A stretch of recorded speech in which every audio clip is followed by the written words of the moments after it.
দীপাবলি তো এসেই গেল, আর তার আগে এই ঘরটাকে সাজিয়ে নেওয়া তো খুবই জরুরি, বলো?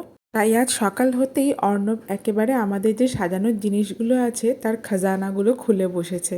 সত্যি কথা বলতে বছরের এই একটা দিনই এই জিনিসগুলোকে বার করা হয়। ট্রাঙ্কের মধ্যেই এগুলো থাকে। আর মাম্মাম দেখো ট্রাঙ্কটা খালি পেতে তার উপরই শুয়ে বসে রয়েছে। আসলে ট্রাঙ্কটা তো সেভাবে খোলা হয় না, আজকে খোলা দেখে ও না একটু অবাকই হয়ে গেছে, ভাবছে ট্রাঙ্ক খুলে এ সমস্ত কী বার করছে। যাই হোক, ও যতক্ষণ এখানে বসে নিজে নিজে খেলছে সমস্ত ওর খেলনাপাতি নিয়ে, ততক্ষণে আমি আর অর্ণব ভাবলাম যে ঘরের সামনেটা আমরা সুন্দর করে সাজিয়ে দিই।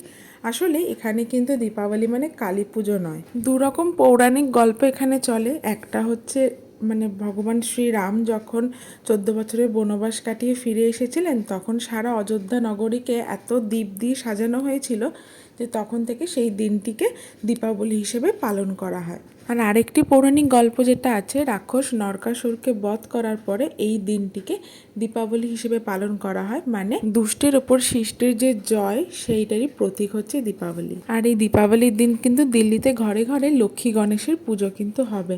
আমাদের ওখানে যেমন কালী পুজো হয়, তবে অনেককে আমি দেখেছি কালী পুজোর দিন লক্ষ্মীর পুজো করতে, লক্ষ্মীকে বরণ করে ঘরে আনে আর অলক্ষ্মীকে বাইরে বার করে দেয়। আমাদের সমস্ত ডেকোরেশন কমপ্লিট হয়ে গেছে। অর্ণব এনেছে মামামকে ডেকোরেশন দেখানোর জন্য, আর মামাম তো সুইচগুলো অফ করে দিতে চাইছে লাইটের। তোমাদের সাথেও ডেকোরেশনের কিছুটা অংশ শেয়ার করে নিচ্ছি।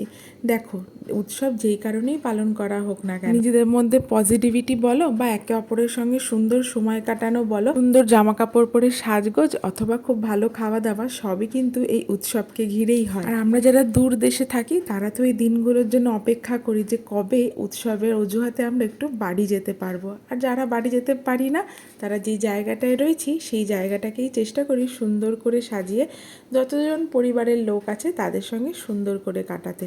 সবাইকে দীপাবলির অনেক অনেক শুভেচ্ছা। সবাই ভালো থেকো, সুস্থ থেকো।